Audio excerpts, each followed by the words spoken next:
class starts and that bell rings to the time I dismiss you, you're going to be working. And especially with your big classroom of 30 students, it's very important to get that message. And don't stand up here giving the message. Walk around the classroom giving the message. And you have to be constantly. It's an art form. With your pencil, you got your seating charts, so you know their names. You can say their name out loud. Ah, Yako, good job. Okay, use your laser.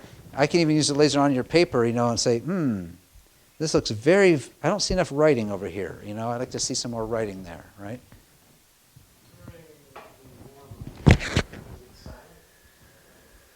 I want it to be. I want to hear only the sound of my own voice or pencils on paper. There's no need to be talking right now. But that's good. I'm glad you mentioned that, Mr. Wallace, because we have to teach them that. If you don't teach them that, they'll think that, okay, I'm in my seat, now I can schmooze.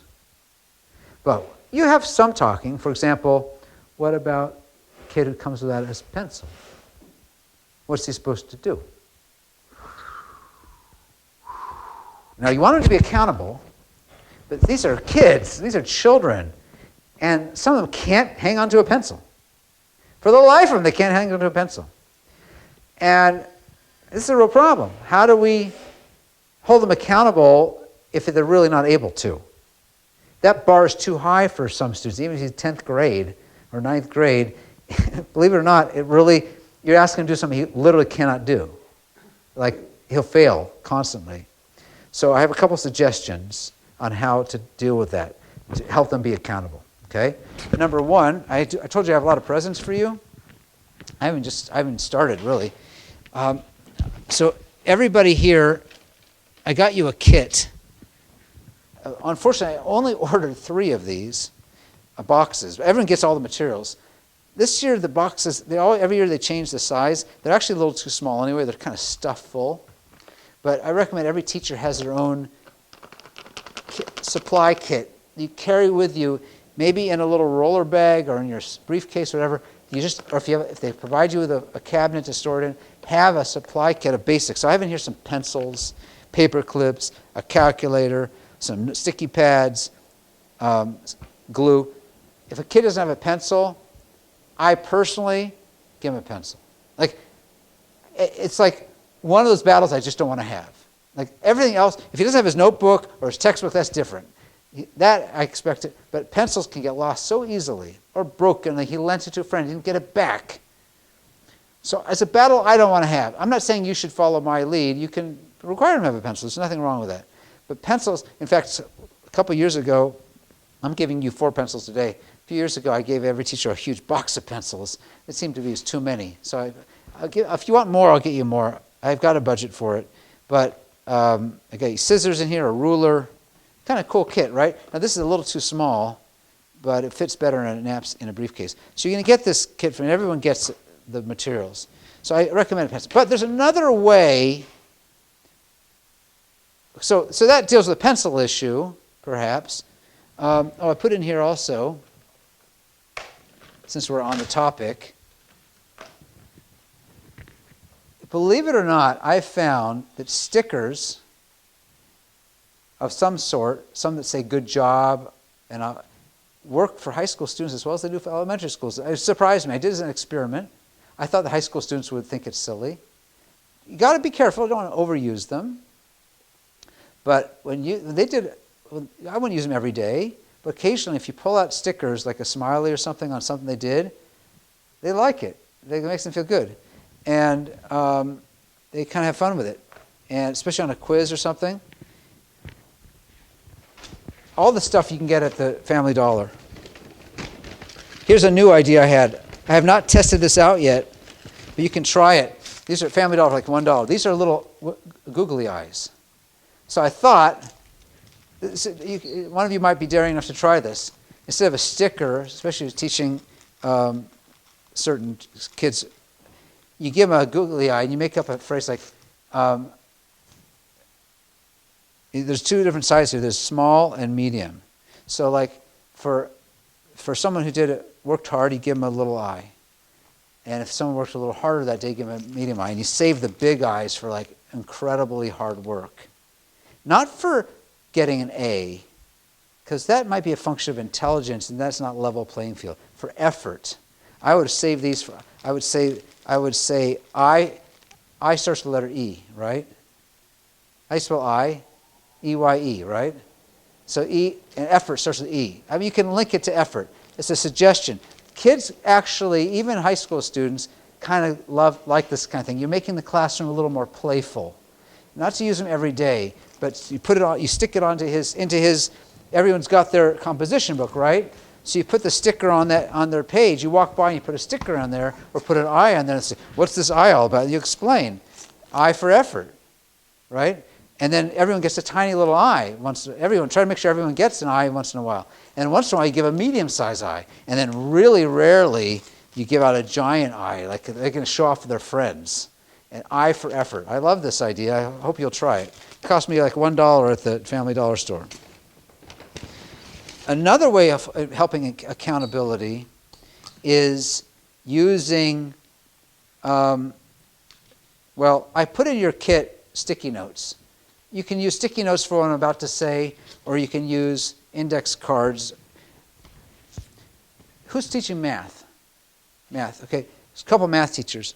So what I'm about to say works really well for math, but it can work for history or for science as well. Let's say that there is you've taught them something you want them to do that takes 4 steps, okay, for them to do it, whatever it is. Writing an essay, doing certain math problems, doing certain scientific experiment, setting up, whatever it is you want them to do that has 4 steps. And you hopefully are walking around the room and seeing how they're doing, either individually or in their groups. And you see that one student, certain student is totally lost. He's totally lost. He doesn't have a clue. You went up there and you modeled it for him already. Maybe he came in late, or maybe he was daydreaming, whatever. You did your best, but he is lost. So if you go up to him, next to him, and you make this your mini whiteboard, and you reteach it to him in about 1 minute, remind him of the steps, and leave it there for him. And maybe that got erased, so the steps aren't even up there anymore. And you can just have that for him and reteach it to him in 1 minute, and he has it right in front of him. It's a great technique to help individual students who are struggling on a certain topic, and you do it right there for him, and he can have it there permanently. Or you can write it in his notebook if you want to take a page there as well, make a box, either way. But this is the way we help students of different learning speeds be more successful. One of the many ways we need to use is by walking the room and finding who's having, checking constantly. I'm going to get back to your question about sitting in the seat and all, but when I have my notebook, and let's say I want to know, I want my students to be able to do the 4 steps of long division. I don't know if there's 4 steps. I just made that up. Let's say there's 4 steps to doing long division.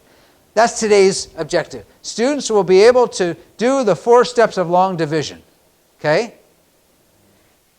How do I know as a teacher that I was successful as a teacher today? When I can look at my grade book and see a check next to, I wrote 4 steps, that was one of my today's objective. I can give a check mark in each of my students. Right? When I can look at the end of the day and say, all 20 of my students have a check next to this objective, I feel successful as a teacher. Was it perfect? No, but they all got it, basically. So I can sleep well tonight because I did it. How do I get that check mark in there? Do I give them a quiz? Do I give them an assignment they have to turn in? I have to grade? What do you think? What's the best way to do it? What's the best way for me to know that I can put a check next to all those students' name? What do you think? Quiz is good, isn't it? Okay, let's do a number instead of a check. Whatever, it doesn't have to be a check.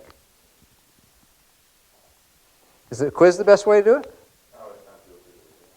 Okay, how about an assignment they turn in? problem with quizzes and assignments is that then you have to take it home and grade it. That's too much work. I don't have time for that. I don't want you to spend your precious time grading assignments.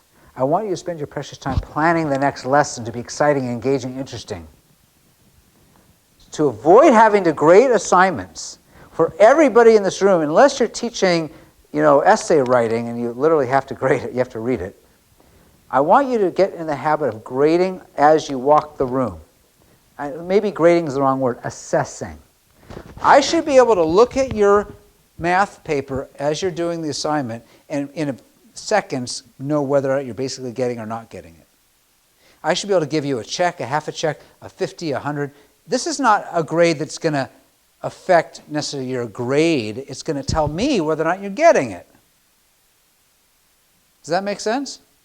We haven't talked about how to grade yet and grading policy yet, but I'm giving you a sense of accountability. I want you to be accountable for learning, but I can only do that if I know how you're doing. I have to be able to look at your paper and say, you're basically getting or not getting it. Maybe you're not doing anything, so you have a 0 right now, but because I don't know. I have to, if I do that during the class, walk around with and I know what it means to be successful in today's objective, I can assess right on the spot whether or not you're basically getting or not basically getting it. I should be able to know that. And if you're absent, it'll be an empty space there. If you're not doing the work at all, there'll be a 0 there because you're not doing the work. If you're doing it and you're kind of half getting it, I'll put a half there for myself. I know where you're holding. And I know half the class is not getting it. Maybe I need to reteach this. Maybe I need to try this again in a different way. Maybe I need to stop traffic and reteach it right now. I see I didn't get, the way I explained it before wasn't getting clear. Maybe I see 4 or 5 students really getting it, 4 or 5 not getting it. Maybe I need to pair them up. You, help each other. I don't say you teach you, because that's giving preference to one student. You guys work together. Help each other, okay? I don't care if I don't want them to, I still have to walk the room and make sure it's not just one doing it for the other, they're really helping each other. But I don't want to take schoolwork to grade. Even quizzes are a pain to grade. They take a lot of time, and time's precious unless you have some small children at home who are willing to grade papers for you, which I had one year. I'd recommend you avoid taking work home to grade as much as possible. Try to assess. If your school provides Scantrons, so you can do multiple choice, that can help. You still have to write the quiz, but then that's an investment that over time you can use next year. Yeah? What do you prefer in terms of percentage of class practicing, say, to math class? What would you say is an appropriate range of practice time? You mean during class? I'm so glad you asked the question. I was really going to talk about that. Can I talk about that after lunch? You're going to be here after lunch, right? Okay. It's a very important question. I want to just cover one more point about accountability that I think is really crucial. And it's this lost pencil crisis that we always have, especially a class of 30 students. I guarantee every day you're going to have 1 or more students who don't have a pencil, or their pencil's broken, or whatever. So how can you get it down to 0? Students lose pencils, leaves fall on a tree, and a whole drawer full of things that they lost. They never claim. They lost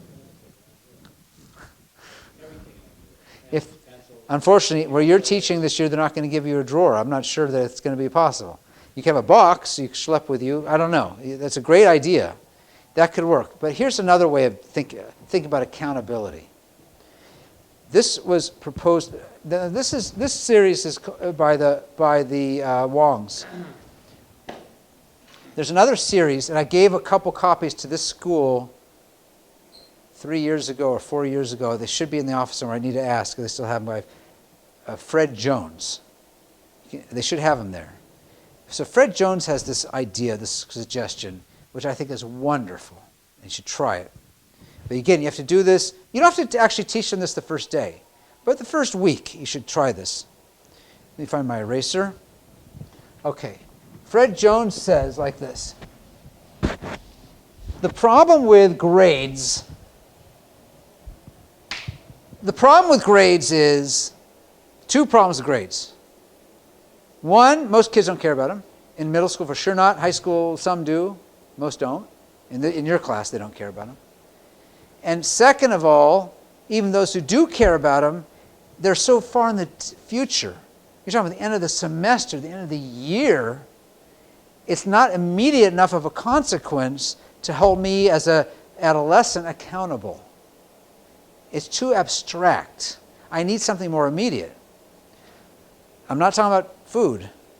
I'm not talking about okay, the best is praise, like I modeled for you. Walk around and praise them. They love that. That's perfect. It's immediate. And if they come with their pencil, you praise them for it. On the ball. I use this phrase, on the ball. On the ball. And it's interesting, last year I taught, which is not this past year, the year before, on my final exam, in June, I had a last question optional, write a message to your teacher. I just wanted to see what they would write. I was surprised, about 1/3 of my students, approximately, quarter to a third, wrote something about this. I learned about being on the ball. Like, I use that phrase all the time. He's on the ball, he's on the ball, he's on the ball. And that somehow that idea, that positive reinforcement of being with your pencil and your book and everything in your seat, 1/3 of my students said that was like the one thing they remember for the whole year. That's an amazing data point. It's anecdotal, I guess.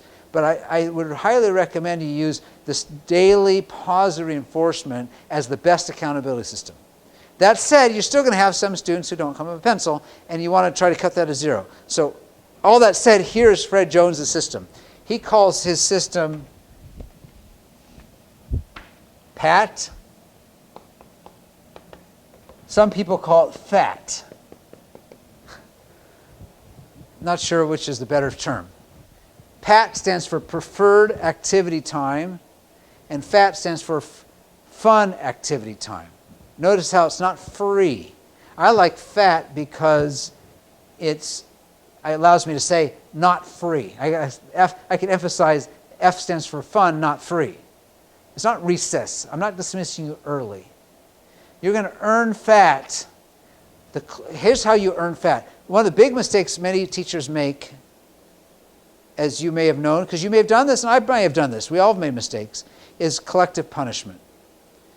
One small group of boys was off disruptive and everybody gets punished. Bad thing to do. Don't ever do that. What does work is collective reward. If everybody is on the ball, everybody earns. If everybody's in their seat when the bell rings, you guys just earn 1 minute of FAT. If everybody's got their pencil and their materials, you earn another minute of FAT. And I'm going to keep a daily record of minutes. You guys were so good today, I've given you an extra 5 minutes of FAT. Wow, they feel great about that. You guys are so on the ball today, you just earned another 5 minutes of FAT. When did they get to cash in the FAT? Every week.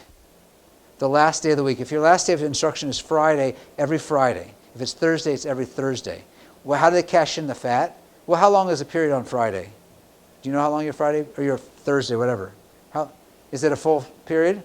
45 minutes? So theoretically, they could earn up to 45 minutes of FAT per week. What does FAT mean? That means that time, let's say it's 10 minutes or 45 minutes, they get to do something different than their normal learning. It's not going to be free time. It can be games that are related to the curriculum. It could be computer time if you're teaching at a school that has computers. It could be art project that they're working on. We can come up with different ideas. But they're earning that time and they get the payout every week. But it's only for collective success. So what happens? You can earn FAT if everybody's in their desk. What's going to happen? Hurry up, hurry up, hurry up. We're going to get FAT. They're going to get each other. I don't have a pencil. Here, take mine, right? Here's an extra one. Let them help each other with a pencil issue. Why should it be your problem? Give them a collective reward for helping each other get their pencil and get the book. And let them know they all earn it together if everybody, it has to be 100%.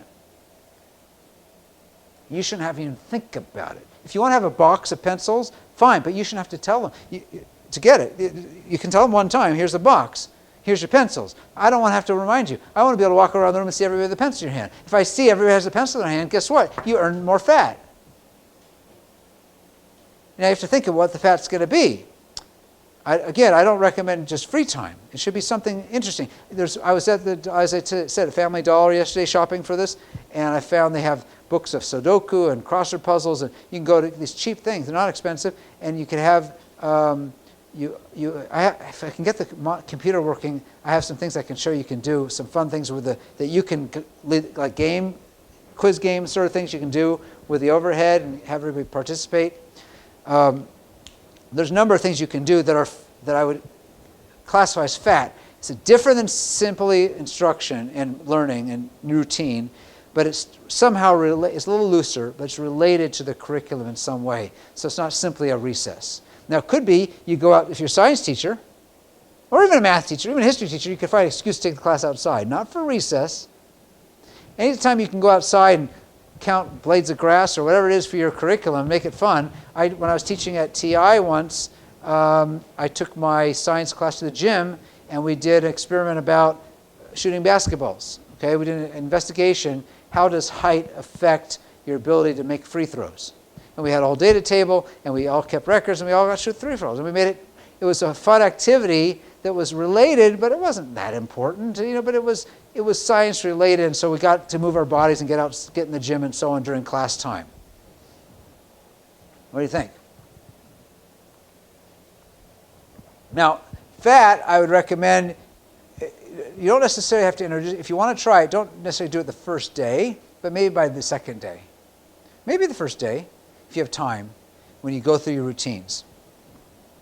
But definitely by the second. Now let's talk about, if there's no more questions about that, let's talk about grading policy.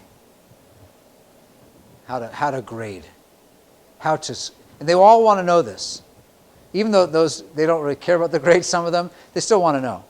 No one wants to fail. They may not care about getting an A, but nobody wants to fail. They all want to pass. So you always have the right as a teacher to change your policy midstream. I personally, I found for adolescents, I needed to make Derech Eretz part of their grade. I actually told them from day one. I told them you've got your first part of your grade is Derech Eretz. I personally told them that it was 25% of your grade. That means when you walk into my classroom, you have an A for Derech Eretz. It's yours to keep or lose. Automatically, 25% of your grade is an A if you choose to continue acting with Derech Eretz. It really motivated some students. I had one boy, I remember, a couple years ago, who was highly intelligent. Probably the smartest kid in the room, probably smarter than me. And a little bit bored. And that caused him to act without Derech Eretz often. He was so smart, he knew he could act with 0 Derech Eretz and still pass my class. Right? He didn't care about an A. He wanted to pass. He knew he could get 100 on everything else, so he got 0 Derech Eretz. How did I deal with that? I said, I'm changing your grading curve. For you, Derech Eretz is 50%. And I meant it. And I did. And I had conversations with his parents about it too. It was all part of that package. You have the right to do that as a teacher. Absolute right. Your job is to help, our job is to help these students, every one of them succeed. Every one of them. And some of them need special attention in certain ways. Some of them come from homes where they're one of 5 or 10 children, and they get not enough attention from adults. Some of them come from worse situations where there's poverty or, God forbid, abuse. Your classroom may be the most loving place that they are coming all day long. And when you give them that encouragement and that personalized attention, it helps them so much. You have that ability as a teacher to give that to them. If you really, in your heart, if we in our hearts really care for them and show them that. You don't know. And now it could be a student is normally well behaved, and today he's really acting out. That's not his nature. Who knows what went on with him? Maybe his mother is sick, or maybe his little sister is in the hospital. Who knows? We have to be really sensitive to this and take him aside and say, "Everything okay? What's going on?" And they'll remember that, and they'll feel, and they'll try. And sometimes you have to give them a break and just say, why don't you sit back and not do anything today? It'll be okay. You chill out. You have to be really sensitive to where your students are coming from and try to understand that they're human beings who are immature human beings, they're still human beings. So derech eretz is a rule. Just because you're having a bad day doesn't mean you can be rude to me. Never be rude to me. The word for rude in a Jewish school is the opposite of derech eretz is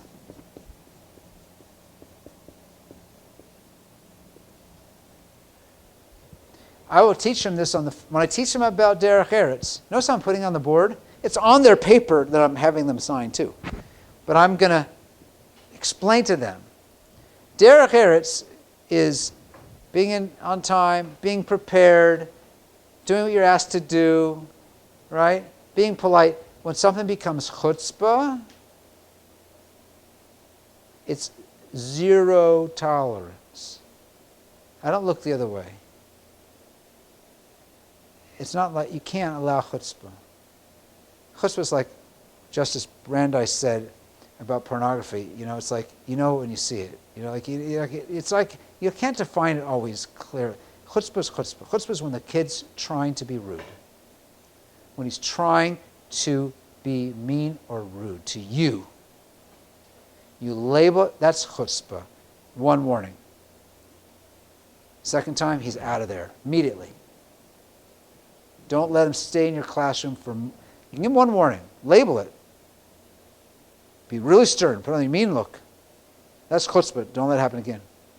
If it happens the second time, out of here. Goodbye. See you tomorrow. I don't even tell him to go to the office. I say, I'll see you tomorrow. Take your. I'll see you tomorrow. And I stare and I stand there and nothing else happens, so he's out of the classroom. It won't happen again if you're that way. If when the chutzpah happens, it'll happen. Hopefully not more than once. All the other kids will see, ooh, he is a good teacher. He doesn't allow chutzpah. That's what they'll all say, and they're not going to do it to you if you nip it in the bud the first time it happens. You can give them one warning. Label it. That's chutzpah. Don't let it happen again. Happens second time, goodbye. And of course, there has to be a follow-up to that as well. We'll talk about it in a minute. But let them know derech eretz is theirs to have. They have it. It's your free points. Well, you don't have to take my 25%. That's my suggestion. Maybe for you it's 20%, 10%, whatever you think. I think 25% is a good number, but I think you should have, a significant part of the grade should be what they're doing in class. Significantly. Maybe 50%, maybe 25%. That way, it gives you a lot of power with this clipboard. They know that what they're doing in class is going to be part of their grade, and you're marking it down. I don't think that classwork means getting all the problems right, in my opinion. I think classwork means making an effort, even if they got them all wrong. In my opinion. I think if a student is really trying and is just struggling, he should still get an A for classwork that day. He sat and tried. A student who did not, he gets a 0 for classwork. He was drawing pictures all day and didn't do the classwork. He gets a 0 for classwork that day. He didn't try. We probably have to have some kind of quizzes. some kind of assessments that are formalized rather than just me spot checking. Some teachers like to give these weekly to spot check. That's helpful. I personally, in this kind of school, very much believe in open note quizzes. Can you guess why I love open note quizzes? Exactly. If they know that it's going to be open note quizzes, open note closed book. If they know it's going to be open note closed book quiz, then they're going to, when I ask them to take notes, and I'll talk after lunch about how to get them to take notes, they're going to really take those notes seriously. If they miss a day of school, and as they will, because they have this wedding to go to or this doctor's appointment, whatever, they better get those notes from a friend that they missed, because it's going to be open note quiz at the end of the week. I actually like to give the open note quizzes the first day of the next, not Sunday, if you have school on Sunday, but on Monday. I like to give them on Monday from the previous weeks of learning. It helps them transition, because there's a long break over Shabbat and the weekend. It helps them, I think. And then we have to give more, once in a while, I think we have to give a closed note assessment. We'll call that an exam, where it requires them to review and deepen and internalize some of their learning to get a little deeper into them, hopefully a little bit longer term retention. That's the idea of an exam. And it helps us see what kind of long-term impact we're having on our students and not just short-term. Exams are fraught with difficulties in how to write exams. Maybe you've had some experience with them, how to grade them. I try to make my exams difficult because I want them to think. The only problem with that is they're not used to that, and they don't know how to think. So if you want to make an exam, or even a quiz, any kind of question that worded in a different way than they've had before, you're going to get a lot of failures. The way around that is to give them practices. Give them that kind of question throughout the week. And we're going to talk about that this afternoon a little bit. How, if you give them practice questions of that sort, then they won't be surprised. They'll learn how to think that way. Okay?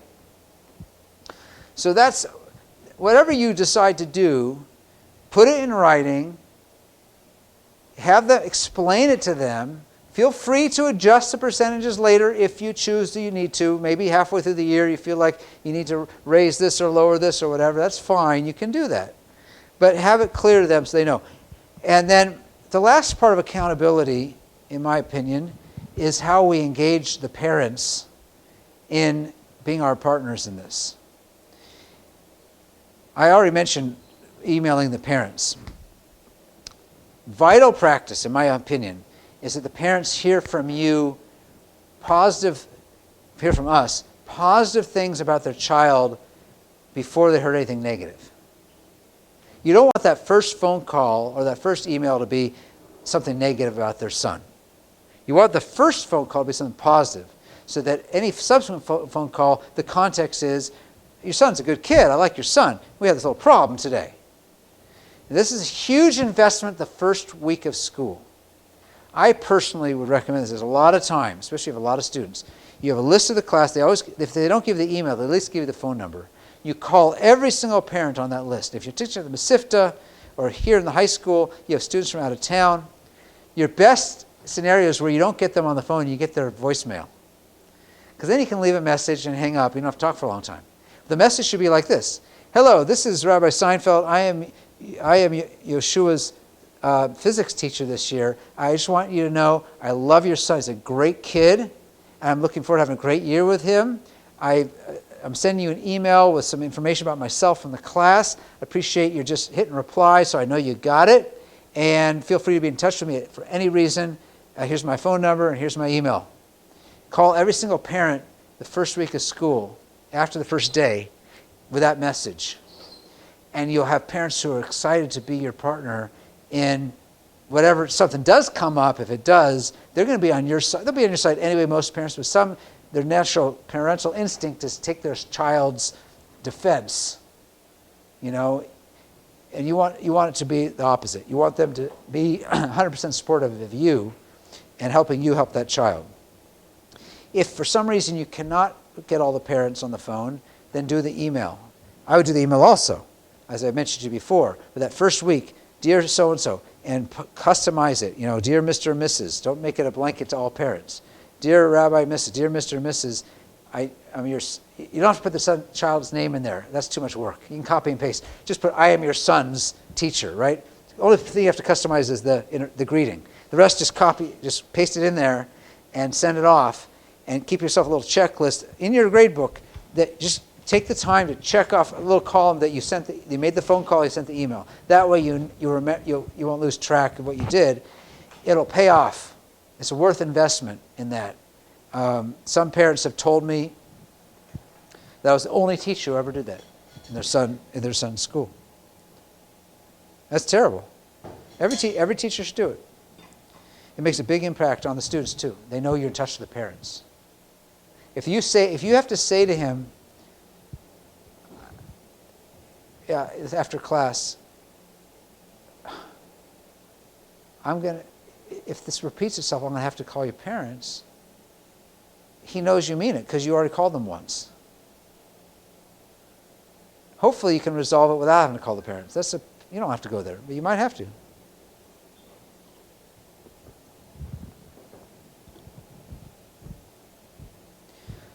All this is all about accountability. This is all about accountability. It motivates them. It's a package deal. It's a package. It's the tone of coming in the classroom. It's how I end the class. It's my expectations when you're in the class. It's my communication to you about, and my accountability system about grading. It's all about accountability. You are the student. It's your job to do the learning. It's my job to help enable you to learn, but I'm not going to learn for you. You got to do the work. Man, Mr. Bittman's class, he makes us work. That's what you want them to say. You don't want them to say, Mr. Bittman's class is a breeze. We don't have to do anything. They should be working they should know that in your classroom they're working. Now, STEM is interesting because Mr. Bittman's teaching STEM. There's a lot of projects time. They're working on the projects. So the mistake I think STEM teachers make is just wander in when you want and start your project. There's a tendency to want to do that because it's an ongoing project. It could be in science too. You might have an ongoing activity that takes several days. What you don't want them is to then feel like I don't have any more expectations. I think you still want to stick with this, even in STEM. You walk in, you do this. I would recommend for STEM, by the way, possibly since you're not going to necessarily achieve a specific quantifiable objective every single day, one thing you can do, you can have them, the last 5 minutes of every day, journal time. Write about what you did today. You could have that as part of your routine, the last 5 minutes.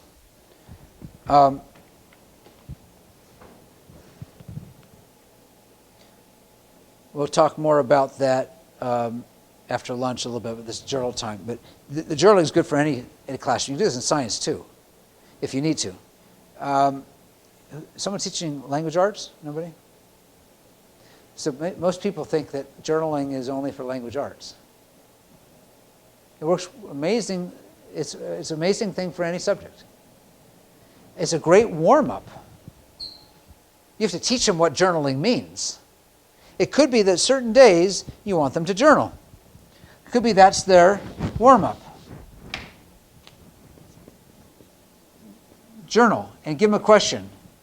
Give them a question to journal about. You don't even have to call it journal if you don't want to. It could be between you and me. But the question could be, for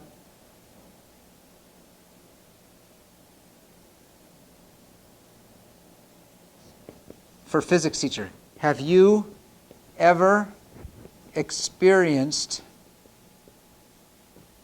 rapid acceleration? Describe it. Okay? That could be their warm-up question for the unit on that's related to acceleration. It's something they're going to just, personal writing, right? While you take roll, they're writing it.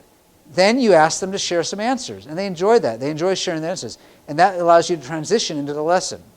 This warm-up is a great way to, if you can make it relevant to whatever the lesson is today, it's a great way to get them in the mood for it. It should be something that everybody can do. It should not be something too hard. Okay, another use of the warm-up is to review something we did yesterday. Okay, let's say yesterday we learned the difference between speed and acceleration.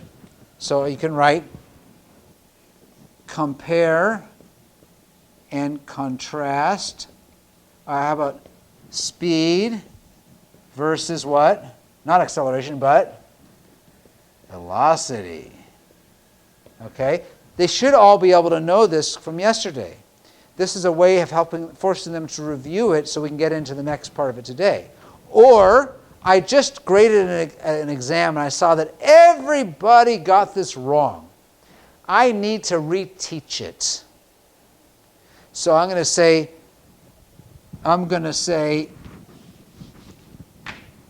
define velocity. How can they do that if they don't know the answer? Because they have a textbook and there's a glossary and they can look it up. I can even say, hint, textbook. Right? So that will enable me to reteach very briefly the difference between velocity and speed that I see that half of them missed on the quiz or the exam, and it's important to reteach that. But then I want to move on. So this warm-up is a great tool, not just for getting them on task, but for being a meaningful part of your accountability system. It keeps them on task in a meaningful way, either to help them get into today's lesson, to review something from yesterday or last week or last month. Okay? I highly recommend you make this part of your routine from day one. Teach it, reinforce it every single day. Have them share their answers. Call them by name. Praise them for their answers. If you're on the ball as a teacher, you can always find something positive to say about any answer, no matter how wrong it is. Have you ever experienced this as a teacher or as a parent? Someone gave a completely wrong answer, and you didn't want to say something negative about it. You didn't want to say, How can you come up? Can you give some suggestions of how you can say something positive about a totally wrong answer?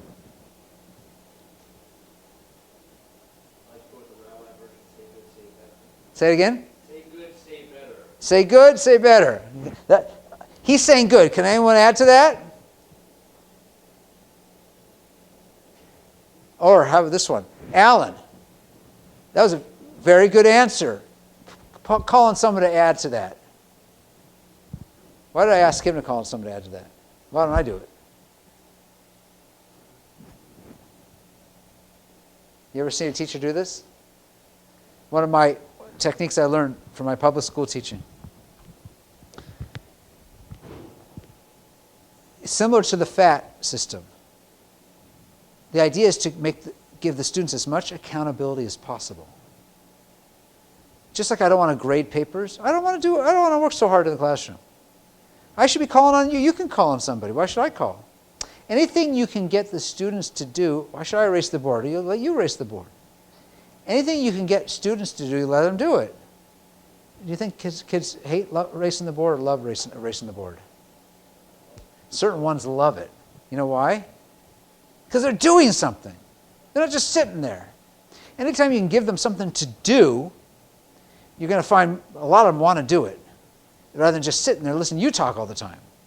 So when I have a conversation going on like about the warm-up, I'll say, call on someone to give it his answer. Call on someone to add to your answer. And their friends are all raising their hands, they're calling somebody. If they don't do it quick enough, I'll do it. But try to get them to do it. The question is either positive or negative. Negative. For example? What do you mean? You ask a question that, is this thing going to be positive or negative? What's an example of that? I said, what's the acceleration of something being thrown in the air? Is it positive or negative? The kid says, oh, it's a positive acceleration. The answer is wrong. I have to correct it, but I don't want that's a great example, okay? That's a great example. See that? Just a second. Let me finish.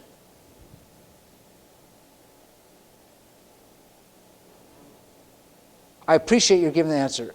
I want to know why you think that is the answer. Before I say it's right or wrong, tell me what made you think that. Okay, I can see that, but you can't. And I didn't say wrong. Tell me why you're saying that. Even if you said the right answer. Let's say he gave the right answer. Why do you say that? Let him justify his answer. Okay? Now, if he said the wrong answer and he justifies it and he got it wrong, I see how you're thinking. Can somebody help explain what needs to be fixed about his thinking? I didn't say why it's wrong. What needs to be fixed about his thinking? What needs to be fixed as opposed to it's wrong? It's a slightly subtle, but it makes a difference. I didn't say wrong. I said, I get how you're thinking. Can someone explain what needs to be fixed about his reasoning? So I honored you. I said, oh, I get it. You're thinking. I appreciate that. But I'm not just saying wrong. It's a subtle, but the tone matters. Or that's a creative answer. That's a very creative answer. I would never have thought of that. Now, we need to fix it a little bit. A lot. See, I show I care for you. I'm not just like wrong. I'm honoring you and I'm giving you positive feedback even though we need to fix it a little bit, right? I don't want you to be afraid later of the next day of answering because you might be wrong. I want you to feel like you'll be okay. I still love you even if you got it wrong, right? Okay, let's fix that a little bit, okay? If Alan is correct, then when I shoot this cannonball in the air, right, boom, right, it will fly forever. But actually it won't because there's another force that's acting on it. What is it? Gravity, right? Ah, okay. I let you know you're wrong without saying you're wrong. You just don't want to get really. Absolutely. You wanted to feel like, that's a good answer. You got to clarify something here to get it right. That's why we're here. We're here to learn together. We're not everybody knows everything all the time, which is fine. Yeah? I was looking in my bag thinking, what do I bring to show you? Oh, yeah. You know what this is? From what kind of creature? You're correct. I have tons of these things. I have a whole container full of shells, crab legs from the ocean I collect. I've got, like I said, an old 25, 30-year-old cell phone, constantly bringing in stuff that I relate as a transition from the warm-up into the lesson. Something to show them. I forgot to mention this.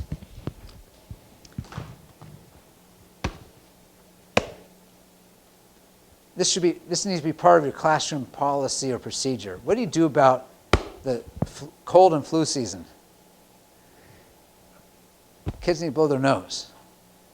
Some teachers require every student to bring in one box, and they put them in the closet, and throughout the year they just have enough. Everyone contributed a box, and you're allowed to do that. I would speak to your administrator about it, but you're allowed to require every student to bring in a box of tissue at the beginning of the year, and then you stock them, and then you have a set. Or you don't want to go there, bring in your own, and make it a tax deduction, that you supply the class of tissue. I think it's far better than the alternative, which is students having to, use their sleeve or complain they have to go to the bathroom. And you got to have a policy with this. Tissue, it does come up. And they're, again, if you go to the Family Dollar, they're not expensive. You can get, find off this, if anybody needs one, by the way. There you go. Oh, I didn't mention this. I'm providing you with 2 of these. I came in here today, there was no whiteboard markers. Have you ever been to a classroom teaching when there was no whiteboard markers? All the time. Well, they don't work. They don't work. Have your own. They're not expensive. Or do what I do. When I taught at one school, they had a whole supply in the office to go get them. I stocked up first day of school in this bag. Okay? I stocked up 10 of them or whatever. Or I finally got them to give me my own cabinet, locking cabinet.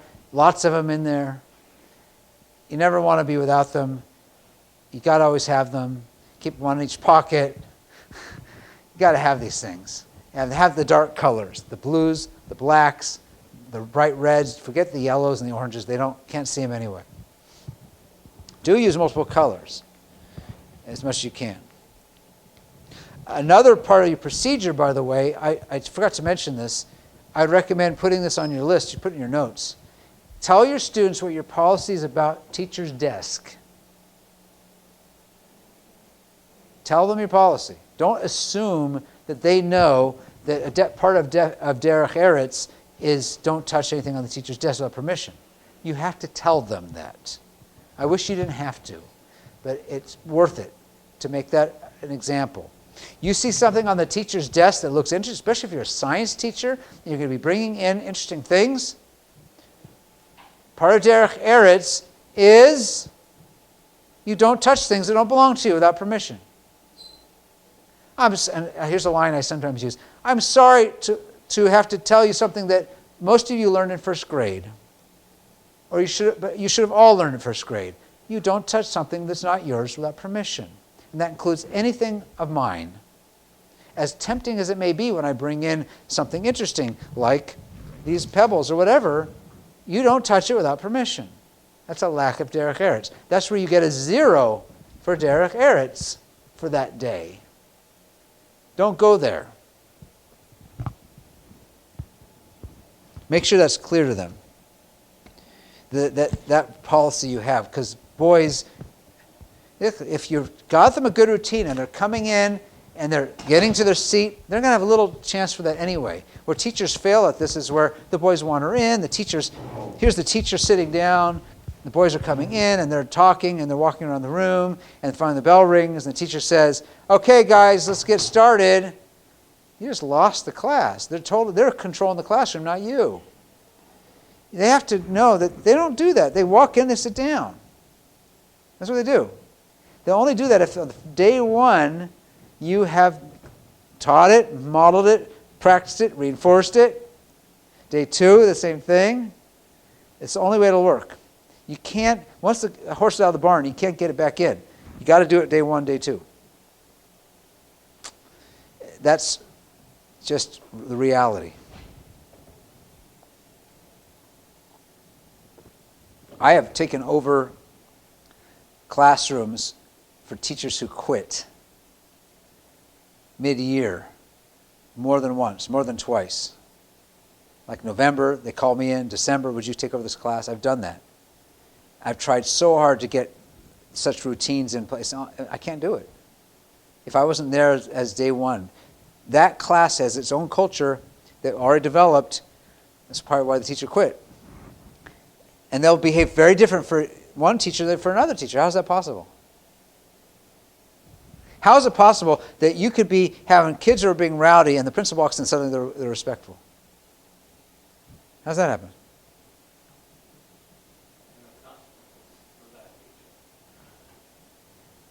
We have to get that same respect from them. They owe it to everyone, but they only get it from day if they get it on day 1.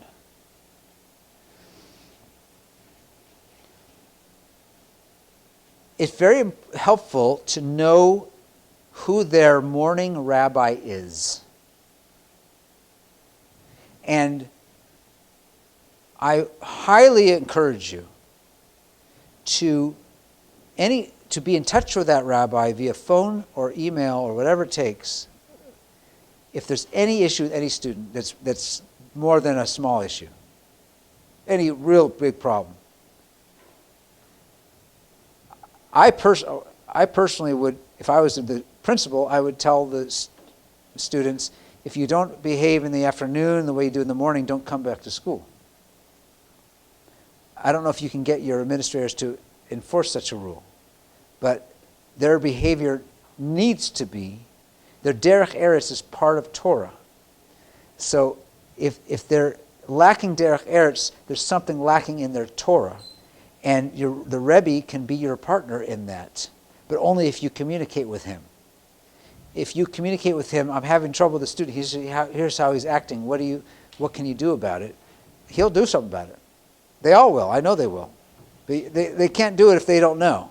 So it's very important that you be in touch with them about any issue that you have with a specific student. Even more helpful probably than talking to their parents, if you can be in touch with their rabbi. Oh, by the way, let's go to there now to the, so this is all the positive. Let's now talk for a minute about how to deal with that big negative thing you have to deal with once in a while.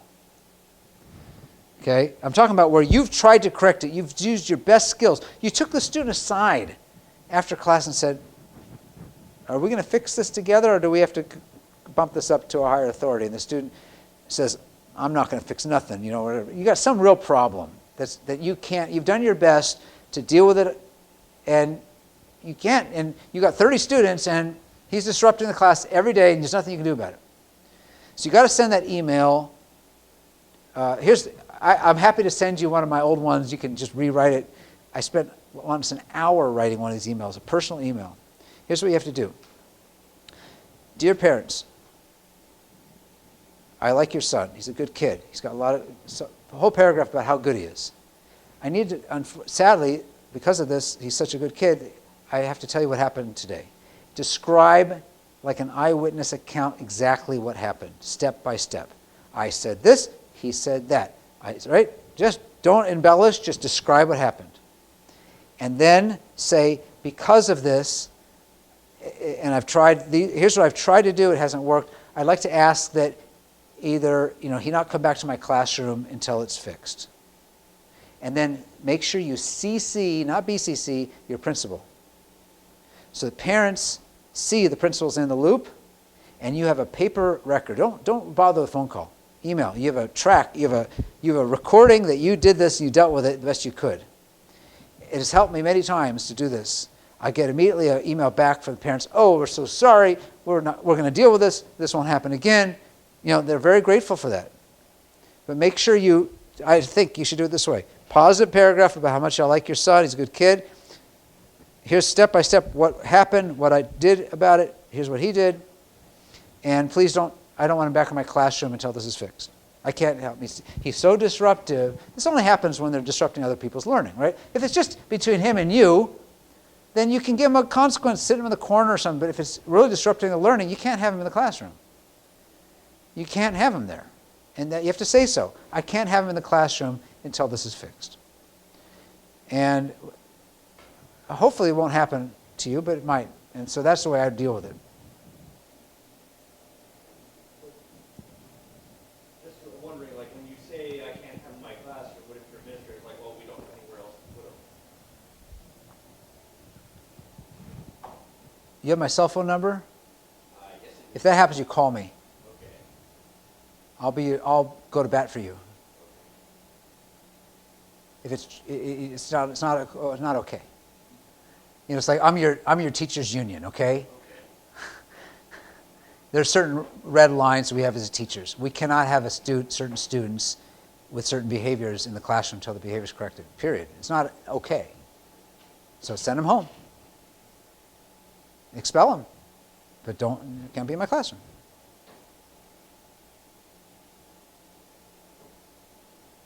You have to find another teacher. Well, then there's pronouncement there. Well, believe me, let me go to bat for you. Let me try. I can't always, I don't know what I can do, but The appropriate response, my cousin who works in the public school system, he used to teach in New Jersey, and when kids misbehave, the administration didn't care, they didn't any support. He works in Parkville, and he says, I just send a message to the principal, cursing, doing whatever, the principal comes takes him. I mean, that's the support. yeah. Because you can't just have it disrupt the class. Yeah. Now, You have to have support from the administration. Now, if the kid is not malicious, he has ADHD, he forgot to take his meds, he's still disruptive. Still got a problem.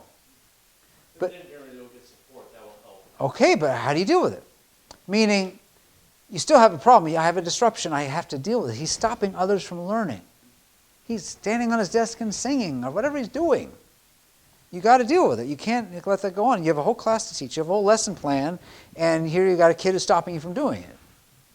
So I would talk to your administrator about the following before you do it, but hopefully you'll get approval to do this. What I have done, and it works usually very well, I'll go up to the kid and I'll say like this. Do you need a 5-minute break? Go ahead. Take a walk. Come back. I don't make a big deal out of it. So let him take a 5-minute break. I don't care where he goes. One kid, wander the hall, I don't care. Run around the block. Most administrators I've talked to, I've worked for, were okay with that when I used it judiciously and one student at a time, when they recognize that this is a problem, Just take a 5-minute break. It's fine.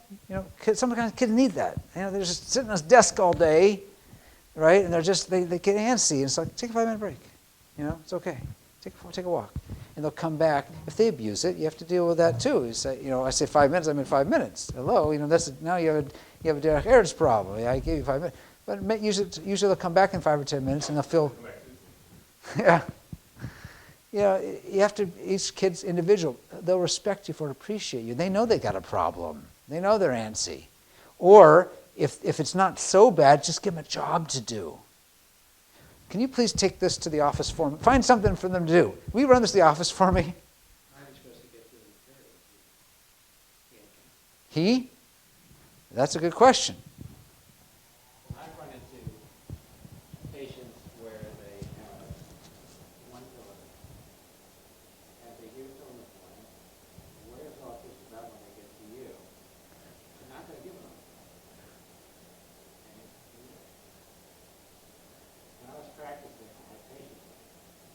I know how to get them.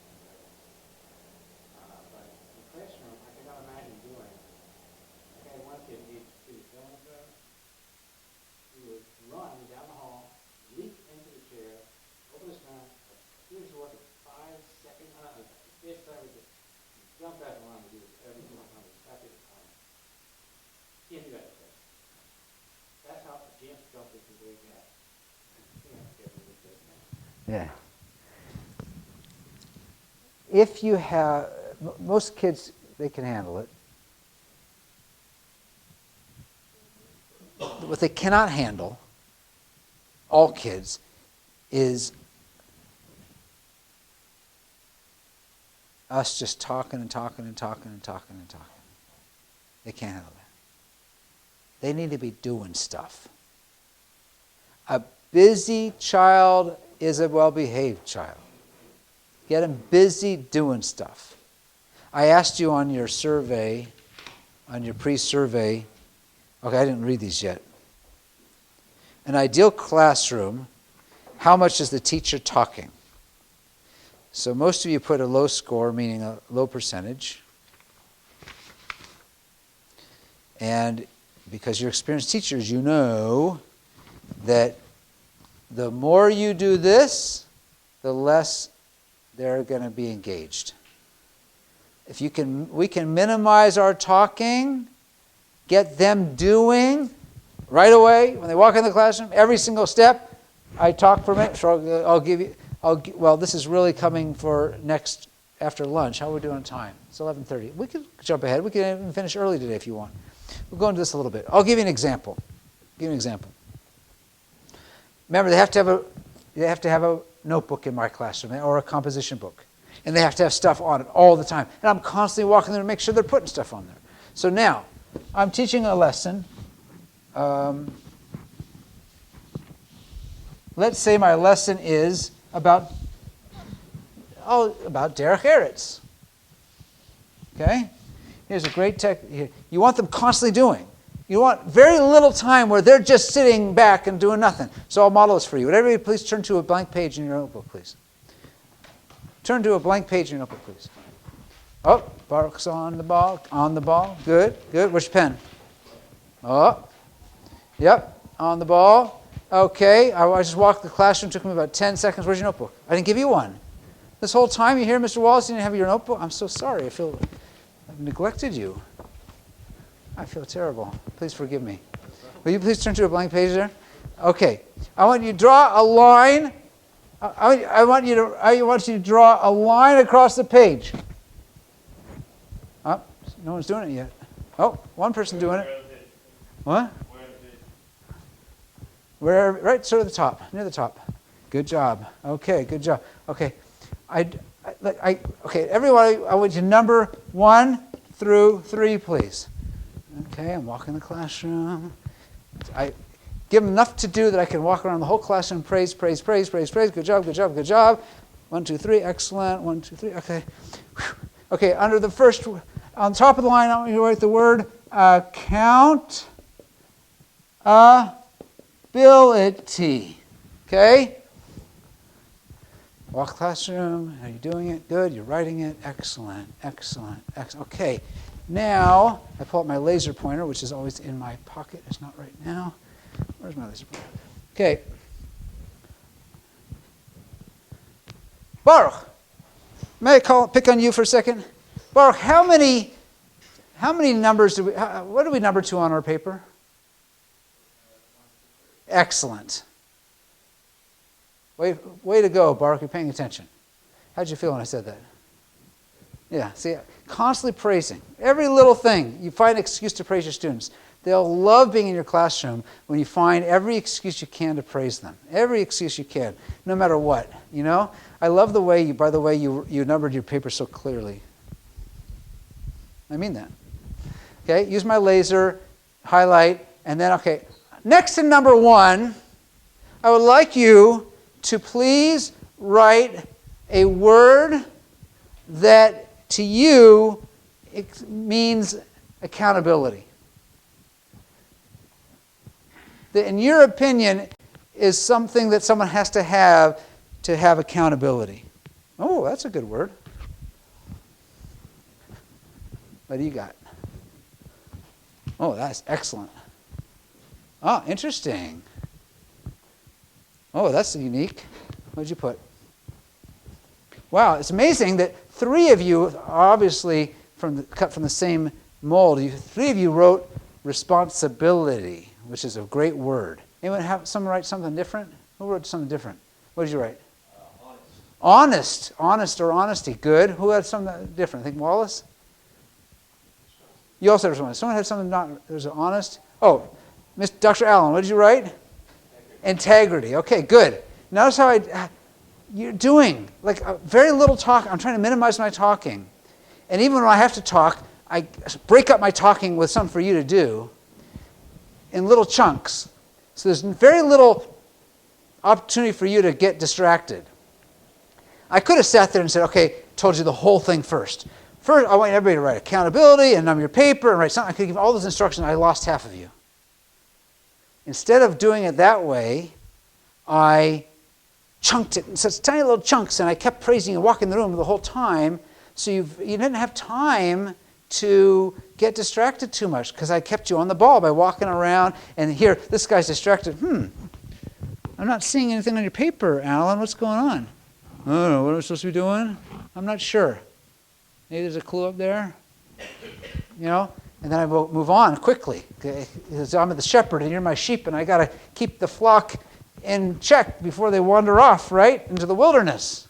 So this is the idea of helping them learn accountability, is by chunking the work into small, tiny little nuggets so that they never have a time until you give them the big task, the project, right, or the group work, whatever it is, the lesson, the series of math problems, or the historical thing they're going to have to read. I want to talk more about that after lunch.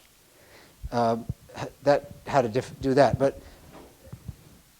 this technique is vital for children. You're not a college professor where you can just stand up here and lecture. And if you were, I wouldn't want you to do that. If you look at the videos of the great Harvard professors who are teaching philosophy, even they interact with their giant audience of hundreds of students. They ask questions, they get students to stand up and answer. You know, it's very, as much as you could, interactive with a big group. The best teachers use their hands, they use visuals, and they let the students participate as much as possible. And if you make too much information at once, you lost them. You lost their attention. Chunk it as small as you can. Even drawing the line across the paper. I want to, just that was a little step, okay? Or I want everybody to turn to page 42 and put your finger on the pink elephant. And I walk around the room. I want to see your finger on the pink elephant. I'm walking the room to see you get there before I even tell you what to do on page 42. I haven't even told you what we're going to do yet. Are we going to read? Are we going to analyze? What are we going to do with this information? I don't know yet. You don't know yet. I know. And I'm not telling you yet. I just want you to get to that page. So I've chunked it. I could have said, turn to page 42 and answer the first 5 questions. I could have done that, and I lost half the room. You might have heard the 42. You didn't hear what I was supposed to do there. So chunk it in the tiniest little baby steps, everything you do, and you'll have far more success of students staying on task and not getting distracted. How about the student who's sitting there doodling? He's drawing picture, whatever. What do you do with that? Look, if he's doing what I'm asking him to do, I don't care. I care if he's not doing it. If he's so fast, he can accomplish what I asked and still doodle, fine. It doesn't bother me. It bothers me if he's not doing what I asked him to do. Then I have to take away his doodle and say, get on task. Right? Don't ask a student to be better than you're asking anybody else. I mean, if he's doing what he's supposed to do, fine. Student finishes his test early. What is that? Should he get a reward for that? No, he's bright. So tell him to take out a book and read it. Yeah. For doodling. So I know for like in elementary, so they find that kids need something. Some kids need something to do with their hand. My son actually used to knit or crochet or something in class, and they allowed it. They have the fidget spinners and other fidget toys. What point, like doodling is kind of sort of symptomatic that it gives them something to do going, as long as they're still doing it. As long as they're still doing it. But to what point, I guess you have to sort of set limits as far as what they can do as a distraction. Right, so fidget spinners that make noise, no way. Even in my mind, fidget spinners is so active, so like it gets everyone's attention no matter what. Yeah. There's other fidget items, small items that they can do whatever with, but at a certain point, you have to make sure that it's something that child needs in order to keep his hands moving and control his work. If it's something that he's just going to do and ignore the work. Right. It's a case-by-case issue. An example of that might be, what is chewing gum? Is that food or not food? Is that like a fidget thing, like it helps the student focus because he's chewing gum? Or is that food and it's not allowed? Well, in my opinion, it's food. It shouldn't be allowed. And mainly because they always makes a mess. They'll leave it somewhere, and it's this terrible, destructive, not necessarily destructive, but people don't like it. It's not nice. It's destructive. But I think you have to play case-by-case basis and see what works. But bottom line is they got to do the work. They have to do the work, and if you chunk it small enough, they won't have time for their fidget spinner. They just won't. They really won't. If they're fidgeting or doodling, that means you haven't given enough to do. You need to raise the bar for them. And that bar may be, see, if he's an extra bright student, it really helps to have these resources I mentioned before, like a book of crossword puzzles or activities that are related to the curriculum, but some students will just balk at that and say, I don't want to do that. Why? I don't want to. I did my work, right? And some will love it. Some will say, "Oh, that's great. I want more to do." Those who say, "I don't want to do more work," say, "Fine. You can pull out a book and read it. But can't leave early." I'd like the activity to be meaningful enough and difficult enough it'll fill the whole period for them. It doesn't always work out that way. We're going to focus more on this after lunch a little bit, which we're getting close to. We could break for lunch very soon. Where's my outline? So let's I said this is going to be till noon, and we're almost at noon. Let's just review. I'm back to the outline for today, let's review the 4 major points for today. Matter of recap, and then we can break for lunch. Okay? I believe firmly that there's 3 goals we have to accomplish, to communicate, 3 things we want to communicate to our students the first day of school and really every day of school. Can you name one of those? I care about you. I care about what I teach, and we have a system of how we're going to be successful. Accountability system, procedures, and so on. And the first impressions we give the students that first day set all 3 of those. I want to remind you, do you mind turning the camera this way? I want to remind you, the first day of school, stand right, excuse me guys, just walk down the hall a little bit. The first day of school, the first day only, block the doorway, stand here with your clipboard and your seating chart. Each student has to wait. Yes, it's going to delay their coming. They won't be on time that day. That's okay. That's the one day you're allowing them to be not in their seat when the bell rings. Because you can single file one at a time. What's your name? Shlomi Schwartz? Welcome. Nice to meet you. Your seat 1A. Grab a notebook and have a seat and start and grab a notebook and have a seat and read what's on the board. You know? Next one at a time. I greet them, I show them, I smile. And then every day after that, the rest of the school year, greet your students with a smile. Show them you're happy to see them. They feel that. They feel that, wow, this teacher cares about me. Just the smile, I'm happy to see you guys. There'll be some days you come in and you're not feeling so well. You know what they're going to say those days? Mr. Wallace, you okay? You don't seem so okay today. They're going to care for you too. One of those days when you're feeling tired or something happened in your life and you're not feeling so great, they'll be sensitive to that. And they'll reciprocate your caring when you show them that you care for them by smiling. The smile is just a wonderful thing. You definitely smile, but you have to know when not to smile. We have to know there's certain times that I don't smile. That's not okay. That's chutzpah. That's part of my success as your teacher is that we have procedures and policies and obvious ones as you act in my classroom with derech eretz, and you act in my classroom like you want to be here, and if you can't do that, there's the door. I'm talking to you, Mr. Wallace, or not, right? I want you to feel that fear, like he means this. First day, say that clearly to them. And you'll have some Snickers. Snicker for me. Like laugh at me. I'm not laughing. You think I'm joking. Test me.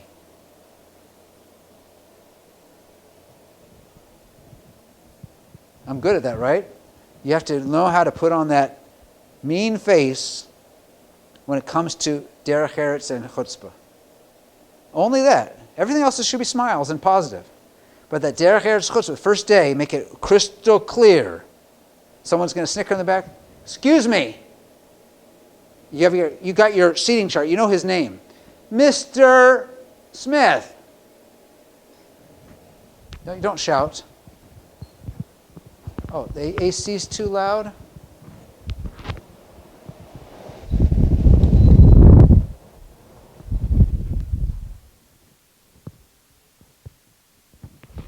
Now the class is suddenly quiet. They want to know, how am I going to deal with this disruption? Am I going to be a good teacher or am I going to be a pushover? This is the test. Mr. Smith, something funny about what I said?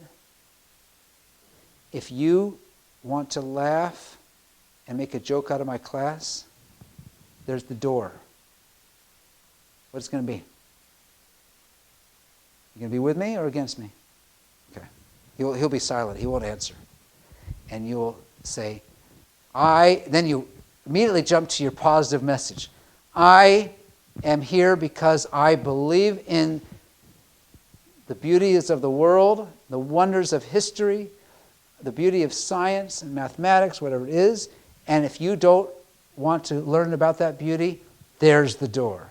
If you want to enable me to share that beauty with you, enable you to master it to a certain degree, and to learn something meaningful, you're in the right place. And I'm excited to share that with you. See, notice I transitioned. I kind of combined the positive message with the rule, with the limit, the red line. That's the first, is all first day stuff.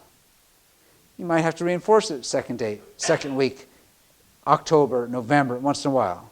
You might have to, especially with adolescents, especially with 9th graders, 10th graders. You might have to. There's a huge jump, as you may have seen in your own teaching, between 10th and 11th grade of maturity. All the way through 10th grade, there's this immaturity. Then suddenly, 11th grade, like, what happened?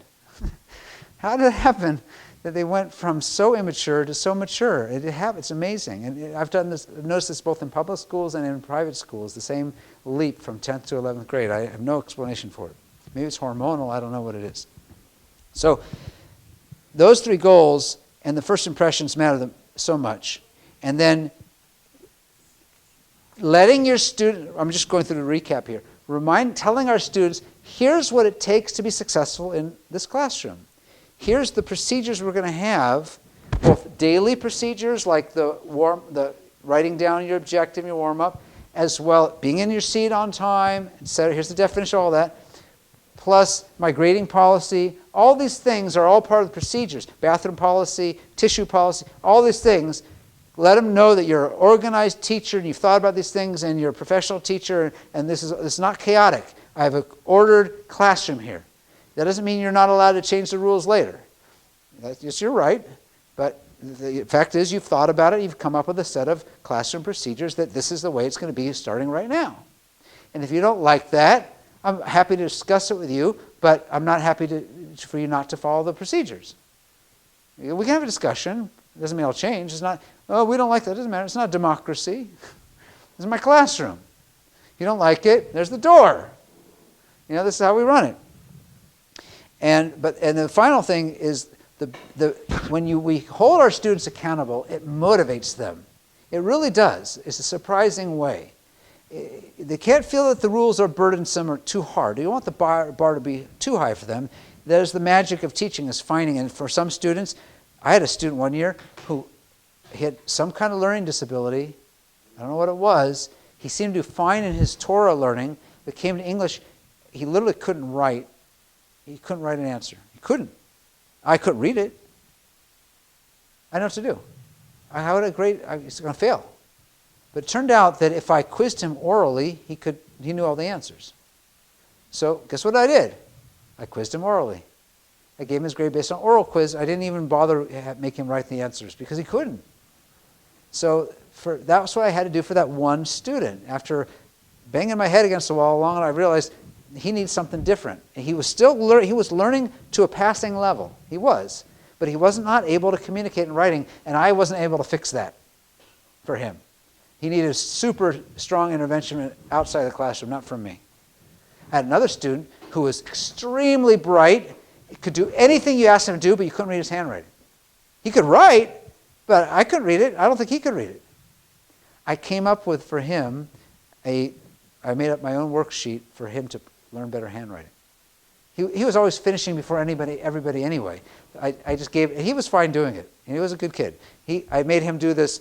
What it was Mark Twain's passage about the Jews, and I had it in cursive, nice cursive, and then blank lines in between. So I had him copy. First I had him write over the existing one. I did it like light gray print. I had him just write over it. Then I had another worksheet where he had to write in between the lines, copy it, just to practice better handwriting. And I also had to tell him, your letters must be, just 1 minute, your letters must be at least half the space between the blue lines. They're used to writing in a Gemara with these tiny little, I said, no, your letters must be, and I would take off points for certain kids, because they needed that instruction on how to take notes. We'll talk more about after lunch more about note taking. I think it's a good time to break. I hope this was useful first day primer, and We covered the four goals here. And this afternoon I want to talk about, is anyone not coming back after lunch? You all be here?